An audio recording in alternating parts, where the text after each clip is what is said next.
You handle it yourself, every time. Someone offers to help and you say, "I'm fine." A situation spirals and you stay quiet. You watch other people ask for things, casually, easily, and something in you doesn't understand how they do that. It looks so effortless from where you're standing, like they missed the memo that said asking for help is supposed to feel like this, like exposure, like weakness, like handing someone a list of everything you can't do. And the strange thing is, from the outside, you probably look capable, reliable, the person who figures things out. People come to you. You help them. You're good at that part. But the reverse, someone offering to carry something for you, your whole system quietly rejects it before you've even had a chance to think. It looks like confidence, but it's actually something else entirely. So what is it exactly? And why does asking for help feel less like a simple request and more like something you have to survive? Before we go anywhere, let's just pause here for a second. If this is already resonating, I want you to know something important. There is nothing wrong with you, not even a little. What you're doing, this quiet self-sufficiency, this instinct to manage alone, makes complete psychological sense. It didn't come from nowhere. It came from somewhere real, from things you learned, things you experienced, patterns that formed before you were old enough to name them. Your brain is not malfunctioning. It's protecting you the only way it learned how. This isn't a video about fixing you. It's about understanding you. Because sometimes the most relieving thing in the world isn't a solution. It's just finally having a name for something you felt your whole life. So let's start there. The first layer of this goes back further than most people expect. Think about what happened when you were young and you needed something. Not always, not in every moment, but enough times that your brain started to notice a pattern. Maybe when you asked, the response was impatient, distracted, not quite there. Maybe the adults in your life were dealing with their own weight, and there was an unspoken rule. You felt it more than you heard it, that needing things was an inconvenience, that being low maintenance was a form of love. Or maybe it was the opposite. Maybe you asked and you got too much back. Not help, but anxiety, drama, big reactions that made your small problem feel like a crisis. And so you learned to minimize, to pre-manage other people's emotions by not triggering them in the first place. Either way, something got wired. This is what attachment theory is pointing at when it talks about how we learn to regulate closeness and need, not just in romantic relationships, in all of them. We develop what you might call a relational strategy, a way of navigating other people that feels safe. And for some people, very early on, that strategy became handle it alone. Don't bring your needs into the room. Stay small in that specific way. The child who figures out that not asking keeps the peace is a smart child, an observant child. They read the environment and they adapted. The behavior that looks like struggle to an adult watching from the outside was actually a very effective coping mechanism for a kid trying to stay emotionally safe. That's worth sitting with. Then there's something that happens a bit later, around the time you start caring what people think of you. Somewhere in adolescence or early adulthood, the story about asking for help stops being just about safety and starts being about identity. Asking for help starts to feel like evidence of something. Like if you ask, you're revealing a gap, a limitation, proof that you're not quite enough. And this is where shame enters the picture. Shame and guilt are different things psychologically. Guilt says, I did something wrong. Shame says, I am something wrong. And when asking for help gets tangled up with shame, which it does for a lot of people, it stops being a practical act and becomes a threat to how you see yourself. Think about how this shows up at work. A new project, a skill you haven't quite nailed yet, a question you should probably ask your manager, but you spend 3 hours trying to find the answer yourself instead. Not because you're too proud, exactly, but because asking out loud means admitting you don't know, and admitting you don't know feels on some level like it confirms something you already quietly fear about yourself. Or in friendships, a hard season. You're struggling. Your friends are right there, but instead of saying, "I'm not okay right now," you perform okay. You show up. You ask about their lives. You stay in the role you've always occupied, the steady one, the together one, because shifting out of it feels like losing something. Not just a role, a version of yourself that you've worked hard to maintain. That's identity protection. The behavior isn't about not trusting other people. It's about not wanting to revise the self-concept you depend on. Here's something that doesn't get talked about enough. For a lot of people who struggle to ask for help, the real issue isn't pride. It's not even fear of judgment exactly. It's a very specific kind of anticipatory dread about what comes after the ask. Because asking creates obligation.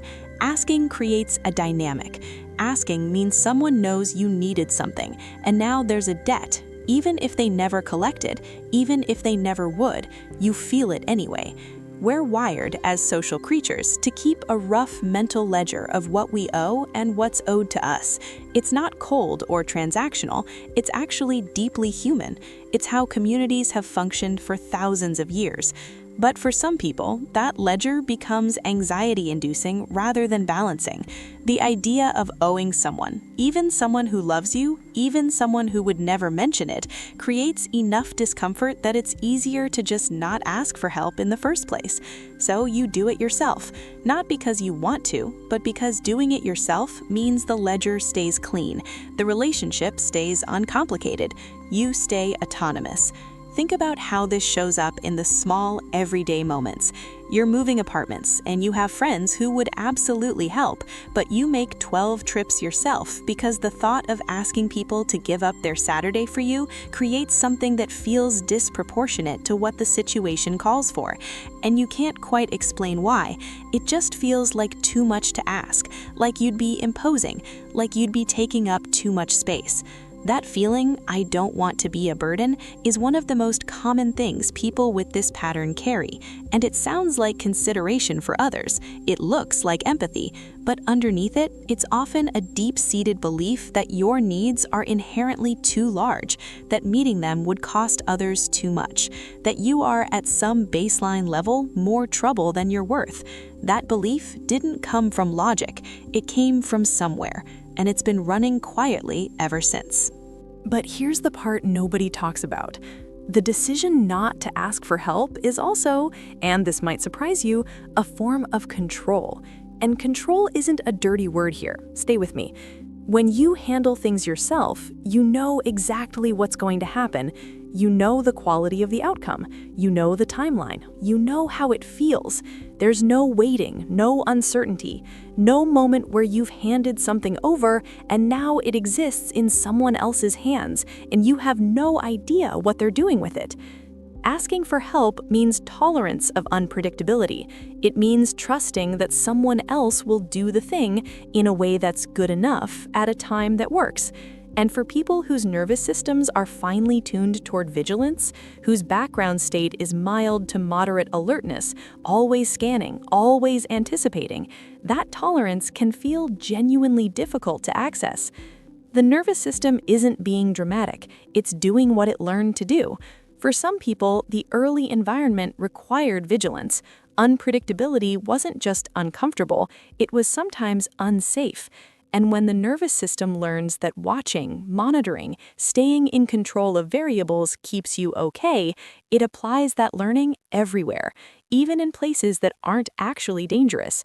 So the person who can't hand off a task at work, who has to respond to the email themselves, who can't let their partner make the reservation without mentally tracking whether they did it, that person isn't being controlling in the way we usually mean the word. They're regulating. Their nervous system is using a strategy that once worked, that once made them safer or more stable in an environment that didn't always feel that way. The hypervigilance didn't emerge in adulthood. It was adaptive before it became exhausting. Now, let's trace this through time, because the experience of this pattern doesn't stay the same. At 16, struggling to ask for help often feels like strength. You figure things out, you're independent, you don't need as much from other people as they seem to need from you, and that feels like something to be proud of. It's part of your identity, the capable one, the one who handles things. At 16, you probably don't even see it as a struggle, you see it as a feature. At 25, something starts to shift. The demands of life get heavier. You're navigating relationships with more emotional stakes. Work has real consequences. You start to feel the weight of always being the one who handles it.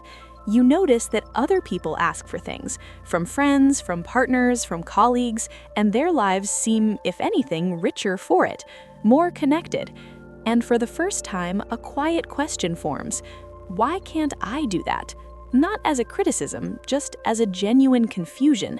But the pattern is deep by now, and even when you want to ask, even when you can articulate the need clearly inside your own head, there's still something that stops you at the last moment.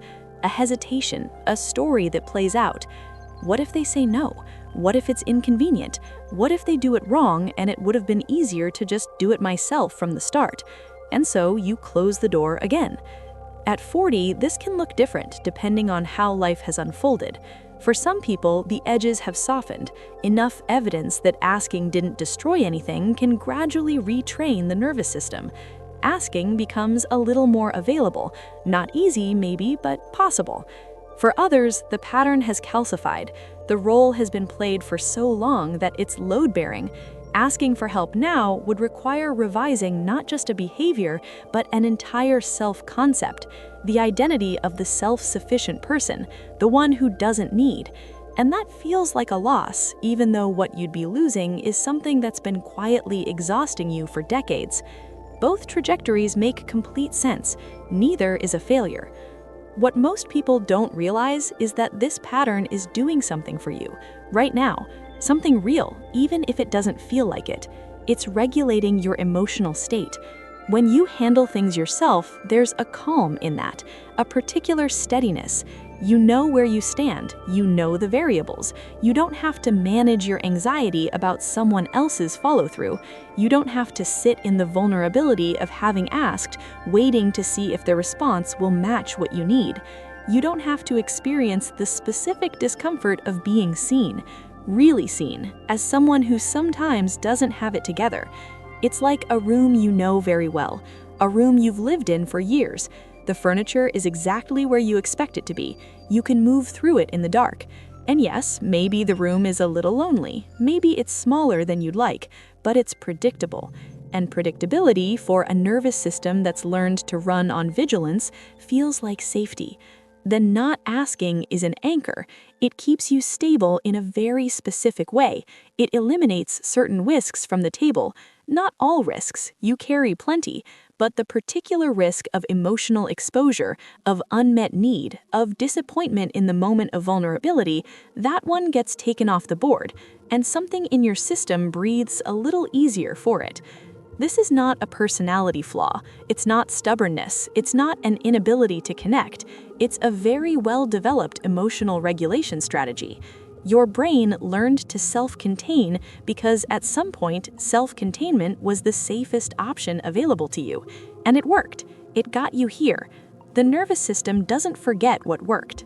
There's also something worth naming about how this shows up in the specific texture of close relationships, because the people who struggle most to ask for help often care most deeply about the people around them.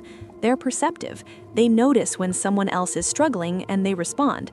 They offer before being asked. They anticipate needs. In that sense, they're remarkably relationally attuned, but the giving is easier than the receiving. The giving keeps you in a known role, a role where you are useful, where you are contributing, where you are not a burden. The receiving inverts all of that. It puts you in the position of the one with the need, and that position, even in the arms of someone who loves you, even in the company of people who would do anything for you, can feel unbearably exposing. Sometimes there's a quiet resentment that forms over years, not toward other people exactly, but a background accumulation of having given and never quite knowing how to let any of it come back.